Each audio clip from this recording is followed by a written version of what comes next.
Have you ever been curious about the ways love, courage, and fate are portrayed in different cultures and myths? Imagine finding connections between the stories of gods and goddesses in Western mythology and the deities in the vast array of pantheons in African mythology, from the Yoruba and Akan to the Baganda and Kikuyu. Let's look at one of the most famous paintings in the National Gallery, Bacchus and Ariad. This painting by Titian beautifully captures the moment the god of wine Bacchus falls for the Cretan princess Ariadne, who's been left on the island of Naxos by Theseus. This encounter marks the beginning of their divine love story. Ariadne's initial fears turn to awe as Bacchus, consumed by his love for her, promises to immortalize her amongst the stars. This promise is visually represented in the painting by the constellation Corona Borealis, which Bacchus is said to have created from Ariadne's wedding crown, thrown into the sky as a symbol of her transformation from mortal to deity. The Legend of Wagadou tells the tragic love story of Maadi and Siya, beautifully exploring the same themes of love, courage, and fate.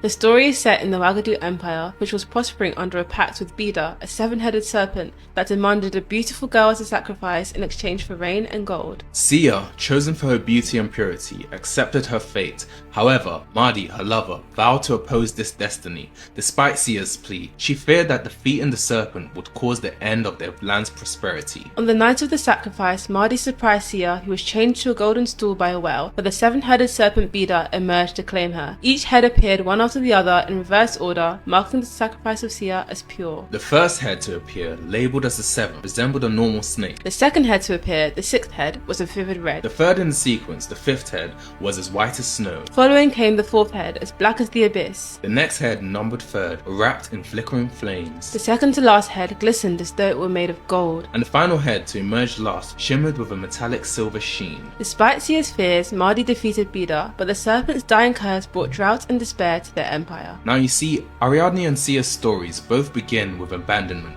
and the threat of sacrifice, only to pivot dramatically through the intervention of love. Bacchus transforms Ariadne's fate into a celestial legacy, while Maadi defies destiny to save Siya, underlining love's power to change fate. Both tales highlight how the power of love can bring about unexpected outcomes. Bacchus elevates Ariadne to the heavens, whilst Maadi's victory, though it saves Siya, cursed their lands. Why are these stories significant to us now? In telling the tale of Maadi and Siya, alongside the story of Bacchus and Ariadne, we connect different cultures and times, highlighting the depth and diversity of mythology. This not only celebrates the cultural wealth of both African and European continents, but also underscores their relevance in today's world. Through these stories, we can explore the universal themes of human experience, illustrating how, despite the differences in time and culture, our core experiences, Love, bravery, fate, and overcoming challenges are universal. So how many myths and legends are you ready to explore at the National Gallery?